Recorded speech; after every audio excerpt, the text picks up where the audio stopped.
Friends, ನಾನು ಇವತ್ತಿನ ವಿಡಿಯೋದಲ್ಲಿ ಬಂದು ಆರಳ ದಾರನ ಯಾವ ರೀತಿ ಸುತ್ಕೋಬೇಕು ಅಂತ ತೋರಿಸ್ತಾ ಇದ್ದೀನಿ. ಮತ್ತು ಯಾವ ಥರ ಥ್ರೆಡ್ ತೊಗೋಬೇಕು, ಯಾವ ಕಂಪ್ನಿ ತೊಗೋಬೇಕು, ಪ್ರತಿಯೊಂದು ಡೀಟೇಲ್ಸ್ ತೋರಿಸ್ತೀನಿ. ಬನ್ನಿ ಇಲ್ಲಿ ನೋಡಿ. ನಾನು ತೊಗೊಂಡಿರೋದು ಬಂದು ಬೆಲ್ ಬ್ರ್ಯಾಂಡು. ನೀವು ರಾಜ ಕೂಡ ತೊಗೋಬೋದು. ಎರಡೂ ತುಂಬ ಚೆನ್ನಾಗಿರ್ತವೆ. ನಾನು ಎರಡೂ ಕೂಡ ಯೂಸ್ ಮಾಡ್ತೀನಿ. ಇದರಲ್ಲಿ ನಮಗೆ ಈ ಪೇಪರ್ ಇದೇನಿಲ್ಲ ಮೇಲ್ಗಡೆ, ಈ ಪೇಪರ್ನ ಬಿಸಾಕಕ್ಕೆ ಹೋಗಬೇಡಿ. ಯಾಕೆ ಅಂತಂದರೆ ನಾವು ನಮ್ಮ ಸ್ಯಾರಿಗಳಿಗೆ ಹಾಕಬೇಕಾದ್ರೆ ಈ ಥರದ್ದು 1 ಅಥವಾ 2 ಉಂಡೆಗಳನ್ನ ತಂದಿರ್ತೀವಿ. ನಮಗೆ ಸರಿ ಹೋಗುತ್ತೆ. ಸ್ವಲ್ಪ ಗ್ರ್ಯಾಂಡ್ ವರ್ಕ್ ಏನಾದರೂ ಹಾಕಬೇಕು ಅಂತಂದರೆ ಒಂದು ಎಕ್ಸ್ಟ್ರಾ ಬೇಕಾಗುತ್ತೆ. 1 ಅಥವಾ 2 ಎಕ್ಸ್ಟ್ರಾ ಬೇಕಾದಾಗ ನಮಗೇನಾಗುತ್ತೆ ನೋಡಿ, ಕಲರ್ ಖಾಲಿ ಆದಾಗ ನಮಗೆ ಈ ದಾರ ತೊಗೊಂಡು ತೋರಿಸಿದ್ರು ಕೂಡ ನಮಗೆ ಸೇಮ್ ಕಲರ್ ಅನ್ನೋದು ಸಿಗೋದಿಲ್ಲ. ಕೆಲವೊಂದ್ಸಲ ಹಂಗಿಲ್ಲಿ ಮಿಸ್ ಮ್ಯಾಚ್ ಆಗಿಬಿಡುತ್ತೆ. ಅದರಿಂದ ಇಲ್ಲಿ ನೋಡಿ, ಈ ನಂಬರ್ ಕಾಣಿಸ್ತಿದ್ದೀರಾ, ಈ ನಂಬರ್ದಲ್ಲಿ ತೆಕ್ಕೊಡ್ತಾರವರು ನೋಡಿ. ಇಲ್ಲಿ ನಮಗೆ 12D ಈ ನಂಬರ್ ಅಂತ ಹೇಳಿದ್ರೆ, ಅಥವಾ ಇದನ್ನು ತೊಗೊಂಡೋಗಿ ತೋರಿಸಿದ್ರೆ ಕೂಡ ನಮಗೆ ಇದೇ ನಂಬರಲ್ಲಿ ಸೇಮ್ ಕಲರ್ ಕೊಡ್ತಾರೆ. ಸ್ವಲ್ಪನೂ ಕಲರ್ ಮಿಸ್ ಮ್ಯಾಚ್ ಆಗೋದಿಲ್ಲ. ಸೇಮ್ ಕಲರೇ ಕೊಡ್ತಾರೆ. ನಿಮ್ಗೆ ಆವಾಗ ಅದೇ ಕಲರಲ್ಲಿ ನಿಮಗೆ ಸ್ಯಾರಿ ಡಿಸೈನ್ನ ಮಾಡ್ಕೋಬೋದು. ಬಿಗಿನರ್ಸ್ಗಂತೂ ಇದು ತುಂಬ ಯೂಸ್ ಆಗುತ್ತೆ.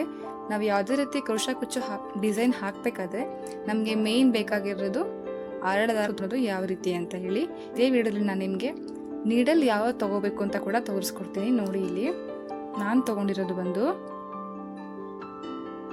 ನೋಡಿ, ಇಲ್ಲಿ ನಾನು ಬಳಸುವಂಥ ಕ್ರೋಶಾ ಟುಲಿಪ್ ಜಪಾನ್ ಅಂತ. ಬಿಗಿನರ್ಸ್ ಕೂಡ ತುಂಬ ಚೆನ್ನಾಗಿರುತ್ತೆ ಇದು ಬಳಸಲಿಕ್ಕೆ. ಇದರಲ್ಲಿ ತುಂಬ ನೀಡಲ್ಸ್ ಎಲ್ಲ ನಂಬರ್ಸ್ ಬರುತ್ತೆ. ನಾನು ಬಳಸ್ತಾ ಇರೋದು ಥರ ತೋರಿಸ್ತೀನಿ ನೋಡಿ ನಿಮಗೆ.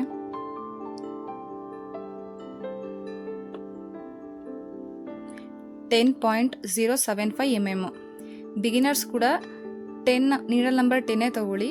ಯಾಕೆಂದರೆ ಇದಕ್ಕಿಂತ ಚಿಕ್ಕ ನಂಬರು ಕೂಡ ಬರುತ್ತೆ. Needle number 8, 7.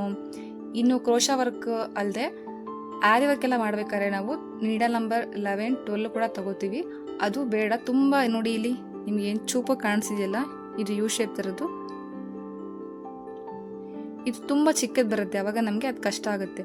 ಸೊ ಬಿಗಿನರ್ಸ್ ಯಾರೇ ಯೂಸ್ ಮಾಡಬೇಕಾದ್ರೂ ಕೂಡ ನೋಡಿ, ನೀಡಲ್ ನಂಬರ್ 10 ತಗೊಳ್ಳಿ. ಇದೇ ಕ್ರೋಶಾದಲ್ಲಿ ನೀವು ಆರಾಮಾಗಿ ಬೀಡ್ಸ್ ಕೂಡ ಯೂಸ್ ಮಾಡಿಕೊಂಡು ಕುಚ್ಚನ್ನ ಹಾಕೋಬೋದು. ಎಲ್ಲ ರೀತಿ ಕುಚ್ಚುಗಳಿಗೆ ನೀಡಲ್ ನಂಬರ್ 10 ಕರೆಕ್ಟ್ ಆಗುತ್ತೆ. ನಾನು ಕೂಡ ಇದನ್ನೇ ಯೂಸ್ ಮಾಡೋದು. ನೆಕ್ಸ್ಟ್ ಇವಾಗ ದಾರ ಸುತ್ಕೋಬೇಕು ಅಂತ ನೋಡೋಣ ಬನ್ನಿ.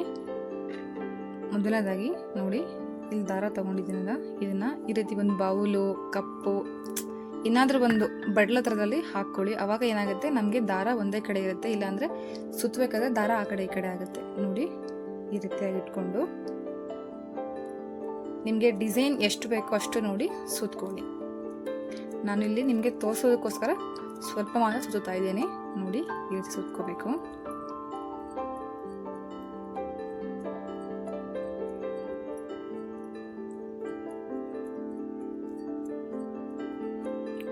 ನೋಡಿ, ಸುತ್ತಿದಾಯ್ತಲ್ಲ. ನೆಕ್ಸ್ಟ್ ಇದೇ ಥರ ಇದರಲ್ಲಿ ಹಾಕ್ತಾರೆ ನೋಡಿ, ನಮಗೆ ಎಷ್ಟು ಎಳೆ ಬಂತು ನೋಡಿ, 2 ಎಳೆ ಬಂದಿದೆ. ಇವಾಗ ಇನ್ನೊಂದು ಈ ಥರ ರೋಲ್ ತಗೊಂಡು, ನಿಮ್ಮ ಹತ್ರ ರೋಲು ಇಲ್ಲ ಅಂತಂದರೆ ಯಾವುದಾದ್ರೂ ಸ್ವಲ್ಪ ದಪ್ಪಕ್ಕಿರೋಂಥದ್ದನ್ನ ತಗೊಳ್ಳಿ. ಈಸಿಯಾಗಿ ಸುತ್ಬೋದು. ನೋಡಿ, ಸುತ್ತೋದಕ್ಕೆ ಎಷ್ಟು ಈಸಿ ಆಗಿದೆ.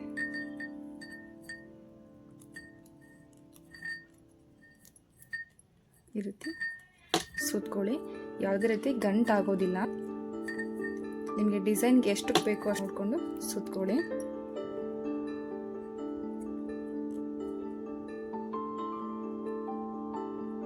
ನೋಡಿ, ಇವಾಗ ನಮಗೆ ಇದು 2 ಎಳೆ ಇತ್ತಲ್ಲ, ನೆಕ್ಸ್ಟ್ ಇದನ್ನು ಸೇರಿಸಿದಾಗ ನಮಗೆ 3 ಎಳೆ ದಾರ ಆಗುತ್ತೆ.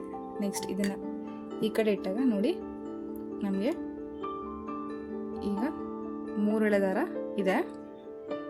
ಇದನ್ನು ಈ ರೀತಿ ಸುತ್ತೋಣ.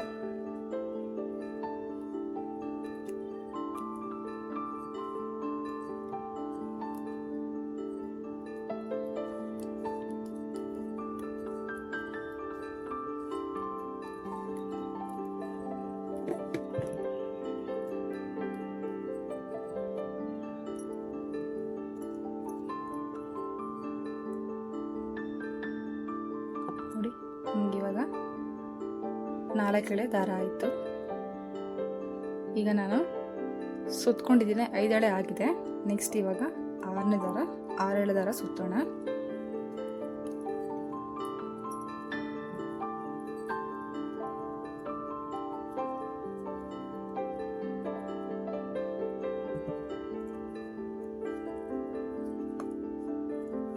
ನಿಧಾನಕ್ಕೆ ಸುತ್ಕೊಳ್ಳಿ,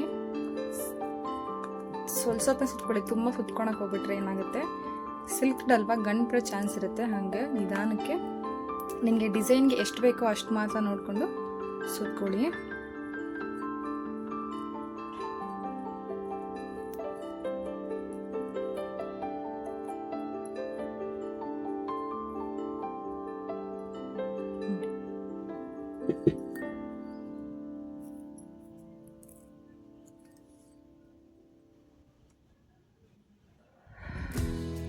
ನಿಧಾನ ಸುತ್ಕೊಳ್ಳಿ. ನೋಡಿ ಇಲ್ಲಿ ಕಂಪ್ಲೀಟ್ ಆದಮೇಲೆ ಕಟ್ ಮಾಡ್ಕೊಳ್ಳೋಣ. ನೋಡಿ 6 ಎಳೆ ದಾರ ಆಗಿದೆ. ಈ ಥರ ಎಡ್ಜಲ್ಲಿ ಗಂಟಾಕಿ ಇಟ್ಕೊಳ್ಳೋಣ. ನೋಡಿ ಇಷ್ಟೇ, ತುಂಬ ಈಸಿಯಾಗಿ ಸುತ್ಕೋಬೋದು. ನೋಡಿ ದಾರ ಸುತ್ಕೊಂಡಾಗಿದ್ಮೇಲೆ ನಾವು ಸಿಂಪಲ್ ಕ್ರೋಶಾ ಕುಚ್ಚು ಡಿಸೈನ್ಸ್ನೆಲ್ಲ ಕಲಿಬೋದು. ಫ್ರೆಂಡ್ಸ್, ನನ್ನ ಚಾನಲಲ್ಲಿ ನೆಕ್ಸ್ಟ್ ಇನ್ನು ಬರೋ ವೀಡಿಯೋಸ್ ಎಲ್ಲ ಕುಚ್ಚು ವೀಡಿಯೋಸೇ ಆಗಿರ್ತವೆ. ಮತ್ತು ಕ್ರೋಶಾದಲ್ಲಿ ತುಂಬ ಹೊಸ ಯುನೀಕ್ ಡಿಸೈನ್ ಹಾಕ್ತಾ ಇರ್ತೀನಿ.